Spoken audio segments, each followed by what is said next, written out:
Roll call. Vicky? Yes. Nick?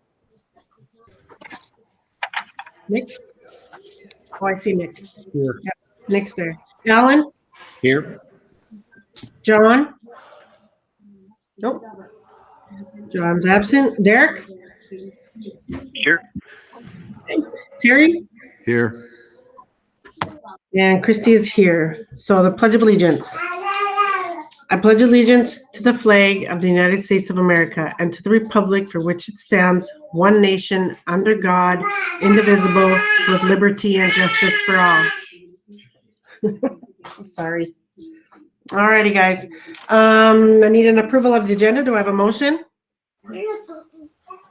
Motion, Derek. Motion by Derek. Second, Terry. Second by Terry. Roll call vote again. Let's see here. Vicky? Yes. Nick? Yes. Alan? Yes. John is absent. Derek? Yes. Terry? Yes. Terry? And Christie's a yes. Okay, new business. Right ahead, Lisa. I want you to take. Yep, we have ICS here, Jason Splett and Jordan Pangrek from ICS to talk again about the addendum to add services for the Ogama parking lot. We did talk about this at the last board meeting. It was a discussion item, but we will talk again about, it's an action item tonight. Talk about additional services for the design and move ahead with a parking lot project. There is, you'll see the addendum for the request to add those services. And there is a preliminary drawing on the parking lot, and it is missing a backside to it. So apologize. Those of you who are here for the handout, you have it, but at home in the email, we missed the backside. So, but you did have it in last week's packet, so it's not new information for you. So I'll turn that over to Jason and Jordan if you want to visit a little bit about that, share a little information about that. Jordan, you want to go or you want me to? It doesn't matter to me. Kick us off. Okay, so as we talked last week, we did provide our proposal for the additional services for the Ogama parking lot. So I think we've all discussed that we do have additional funds in the project that we do not have allocated, and this was one of the items that was on our wish list. So what we provided is we provided our proposal for the fees for the design and the whole process of getting this project to become a reality. I did give you guys an update that I have kind of met with the city of Ogama for some preliminary permitting on it. So we are kind of looking at some of that stuff, but we are looking to get our addendum, our proposed addendum, approved to the contract. What that's going to allow us to do is that's going to allow us to officially start on the design services for this project. So just real quick, I just want to describe what the actual site plan is. You guys should all have a copy of this in your packet.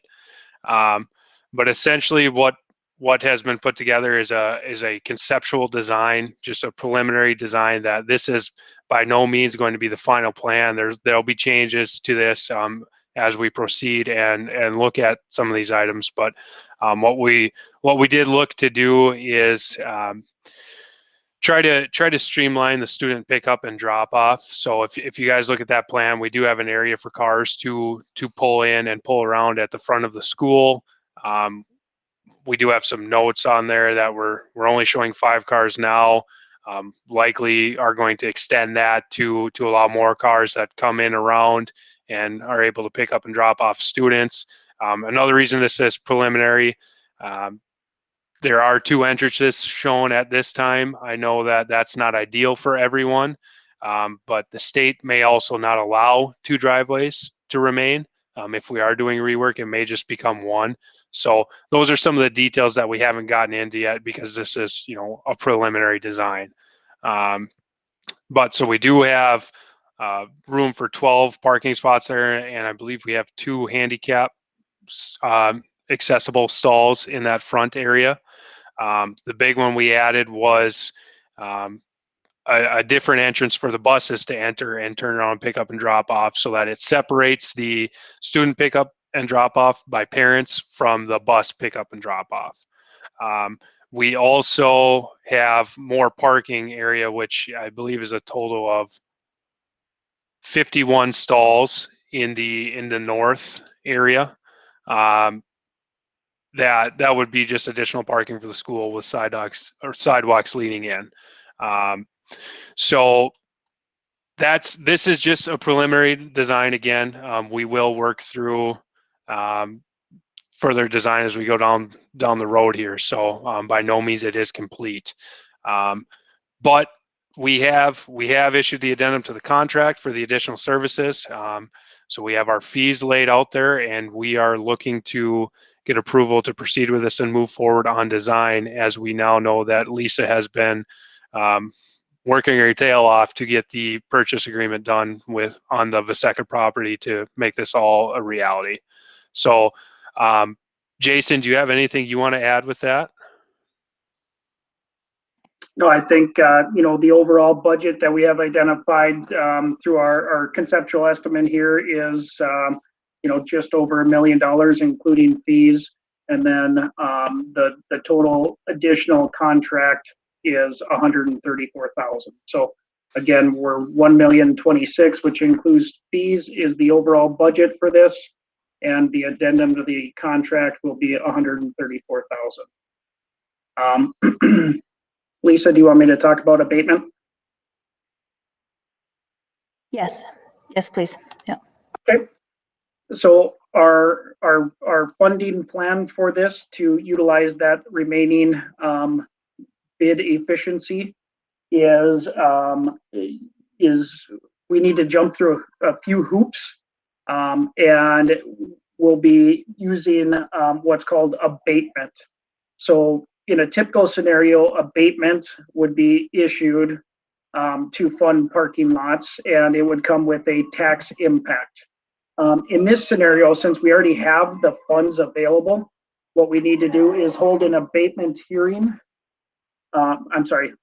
Let me start over on that. So it's kind of a three-step process. So step one is a resolution calling the hearing. Step two is going to be posting that hearing in the official newspaper.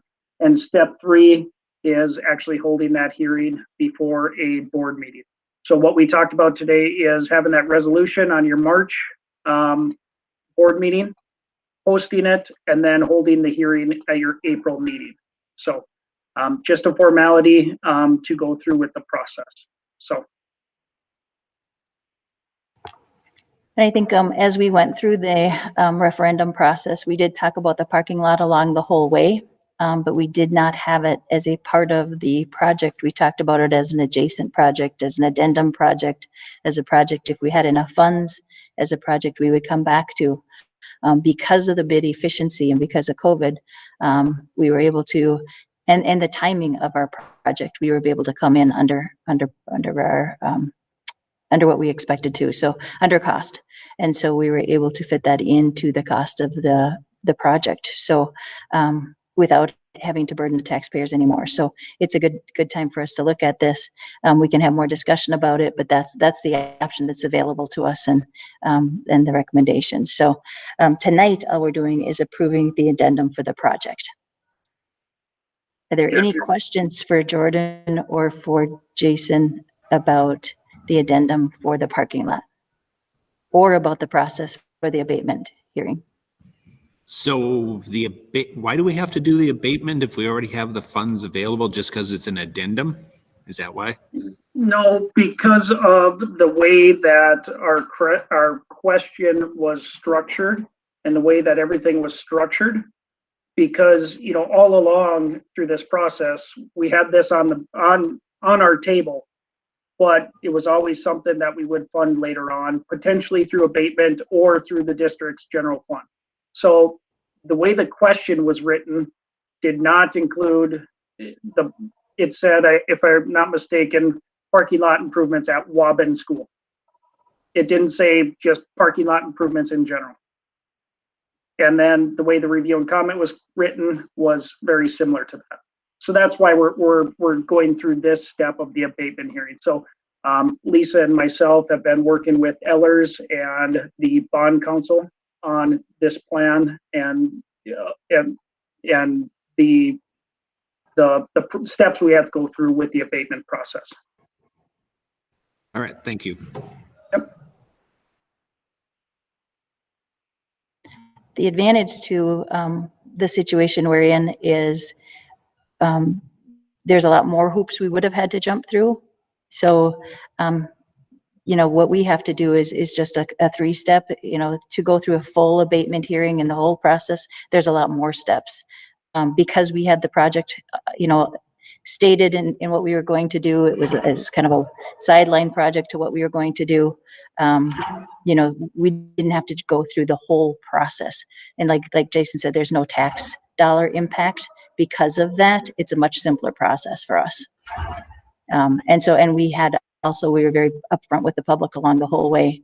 And like I said, there's no tax impact. And this is available to us because of the bid efficiency. And so it was not our intent. We didn't think this was going to be an option for us this early. So we're very fortunate that it is. And remember, this was such an important issue because that became very apparent when we did our community meetings and we got feedback from our survey that this was important to our parents. It was important to our community to look at the Ogama parking lot. But our driving force was space for kids.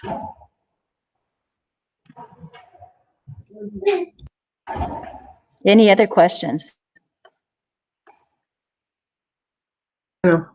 No, I don't have any. Anybody else? Okay, we'll move ahead on, do I have a motion to approve ICS addendum to owner contract for added services for Ogama parking lot? Motion, Derek. Motion by Derek, second. Nick. Second by Nick. Okay. Roll call vote. Vicky? Yes. Nick? Yes. Terry? Yes. Alan? Yes. John is absent. Derek? Yes. And Christie's a yes. Motion passes. So then we can move to 5.2. Motion, you want to talk about that, Lisa? Yeah, at this point in the meeting, we would have an option to just move ahead with the motion pursuing the purchase agreement in an open meeting, or we have a choice to go to a closed meeting. Is there anybody on the board that feels like we need to move to a closed meeting to discuss the contract?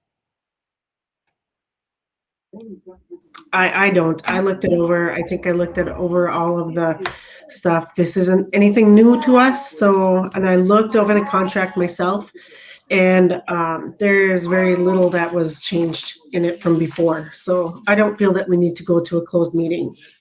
Okay, then Christy, you can just go ahead then with 5.2, and then I'll talk about the contract. Okay. 5.2 is a motion to approve the purchase of property located at and around 211 Uran Street, Ogama, Becker County parcels ID 52006500 and 52006400 and 52006300 and 52006200 as defined by the terms in the purchase agreement as presented. So, Lisa, want to go ahead? Yep. As we look at the purchase agreement, I'll just talk about a few of the highlights. The price of the purchase for this property, the house and property, is $100,000.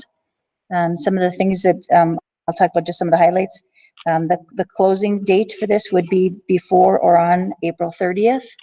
And one of the things we're trying to be very timely on is making sure that we hit the timelines for construction and some of those things that need to be in place.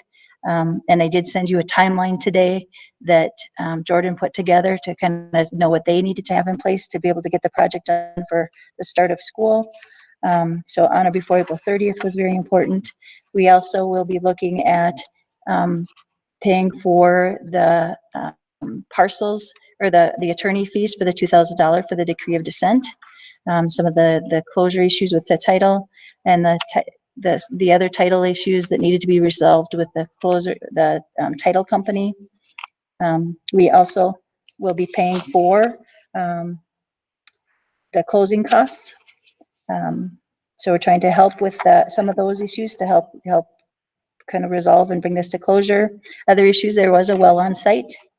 That is pulled out and in there, so the well is capped. So you'll see a well disclosure in the agreement. And then we did find out as we went through, the seller did disclose there's an underground fuel tank. And so that we will deal with that as we get to that point in the project also. But other than that, it's a pretty clean contract. As we go through and continue to work through, we are still negotiating the lease agreement. We're down to just a couple small items, but very, very simple items that will be easily worked out. And the Verizon Tower agreement, to give you an example, it says that she's paying the electricity for that, for the Verizon Tower, but her electricity bill hasn't been impacted. So we're trying to figure out the utility pieces and little tiny things like that, but that's a go. So that won't impact the purchase agreement at all. Are there questions for me at all on the purchase agreement for the sale of the property, or the purchase of the property? Nope, I think, I don't have any questions. Anybody else? No? Okay. And in discussions with the seller, she's satisfied, feels comfortable with it, feels like it's the right thing to do. So that's always good when you're negotiating with a community member, that you can walk away with everybody feeling good about it.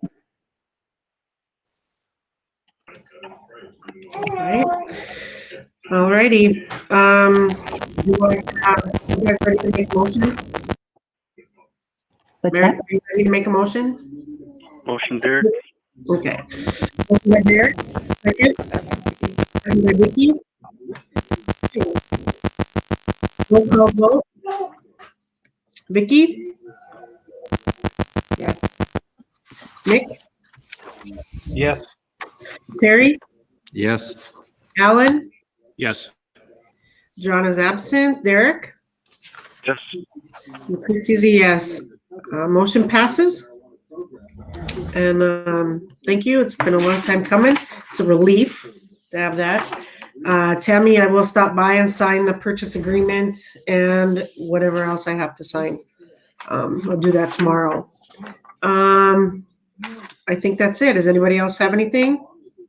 Ready to go? No future considerations for the board, other than the meeting in a couple of weeks. I think it is. Okay, do I have a motion to adjourn? Motion by Alan. Motion by Alan, second. Second by Vicky. Yes. Roll call vote, Vicky. Yes. Rick, Yes. Alan, Yes. John's absent. Derek, Yes. Terry, Yes. and Christie's a yes. We are adjourned at 6:19. Thank you, everybody. Thank you, Jason. Thank you, Mary, for being here. Get this project going. There's a parking lot.